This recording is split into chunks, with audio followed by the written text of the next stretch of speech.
નમસ્કાર દર્શક મિત્રો, આપ સૌની યુટ્યુબ ચેનલ travadi લેક્ચર સિરીઝમાં આપનું સ્વાગત છે। આજના આ વિડીયોની અંદર ડેટાને કઈ રીતે અપડેટ કરવો એ વસ્તુ આપણે જોશું। સૌપ્રથમ તો પહેલા તો ડેટાબેઝ કનેક્શન બનાવશું આપણે, ત્યારબાદ આપણે સિમ્પલ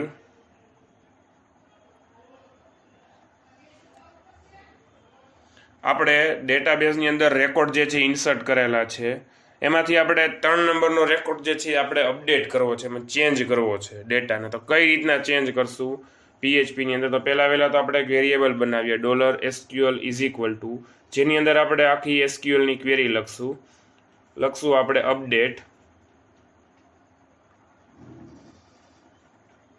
આપણા ટેબલનું નામ, તો કે ટેબલનું નામ છે આપણું ડેમો, એટલે આપણા ટેબલનું નામ લખી નાખીએ ડેમો। પછી સેટ કીવર્ડ, અને જેટલા ફિલ્ડની અંદર તમારે ચેન્જ કરવો છે બરોબર, એ ફિલ્ડનું નામ અને સાથે સાથેની જે અપડેટ કરવાની છે એ નવી વેલ્યુ તમારે લખવાની થશે। તો કે ભાઈ આપણે ઈમેલ જે છે એ ચેન્જ કરવું છે abc@abc.com। ત્યારબાદ આપણી વેર કન્ડિશનની અંદર તમારે તો કે આપણે જે છે એ કેના બેઝ ઉપર, કે આઈડીના બેઝ ઉપર ડેટા ચેન્જ કરશું। તો આપણે લખશું ID = તો કે આપણે 3 નંબરનું આઈડી જે છે એમાં આપણે ઈમેલમાં આપણે ચેન્જ કરવો છે। તો ત્યારબાદ આપણે ઇફ કન્ડિશન મૂકીએ, જેમાં લખીએ આપણો કનેક્શનનો વેરિયેબલ ક્વેરી, અને એની અંદર પાસ કરશું આપણે $SQL।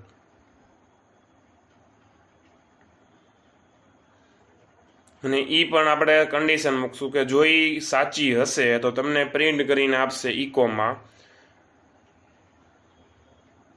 Update success. ત્યારબાદ આપણે એક એલ્સ પાર્ટ મૂકી દઈએ, જો કંઈ પ્રોબ્લેમ હશે તો તમને ઇકોમાં કહેશે કે ભાઈ એરર। ત્યારબાદ પ્રોગ્રામને આપણે સેવ કરીએ, સેવ કરીને એનું નામ આપણે આપીએ update data.php। હવે આપણે જોઈએ update.php, જોઈ લો આપણું લખેલું આવી ગયું છે અપડેટ સક્સેસફુલ। 3 નંબરનું આઈડીમાં ઈમેલ જોવો આપણું અપડેટ થઈ ગયું છે।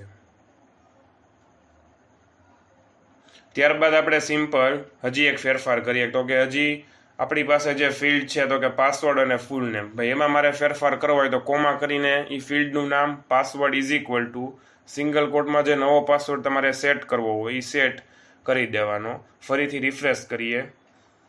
આ વસ્તુ જે આપણે અત્યારે કરી રહ્યા છીએ એ અત્યારે આપણે સ્ટેટિક કરીએ છીએ, આગળના બીજા વિડીયોઝની અંદર પણ આપણે ડાયનામિક શીખશું। અત્યારે આપણે પહેલા સ્ટેટિક સમજી લે, સ્ટેટિક ખબર હશે તો તમને આગળ ડાયનામિકમાં ખબર પડશે।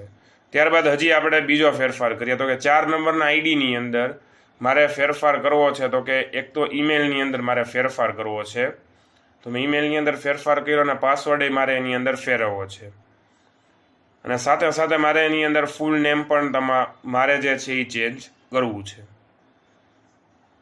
સેવ કર્યું, ફરીથી આપણે બ્રાઉઝરમાં ગયા, રિફ્રેશ કર્યું એકવાર, અહીંથી આપણે બ્રાઉઝ કર્યું, એટલે જોઈ શકો 4 નંબરના આઈડીમાં બધાય ડેટામાં તમારો ફેરફાર જે છે એ આવી ગયો છે। આ રીતના તમારો PHP ની અંદર ડેટા જે છે એ અપડેટ થશે। જો તમને વિડીયો ગમે તો વિડીયો લાઈક કરો, શેર કરો, ચેનલ પર નવા હો તો ચેનલને સબસ્ક્રાઈબ કરો। Thank you. જય હિન્દ, જય ભારત, જય ગરવી ગુજરાત।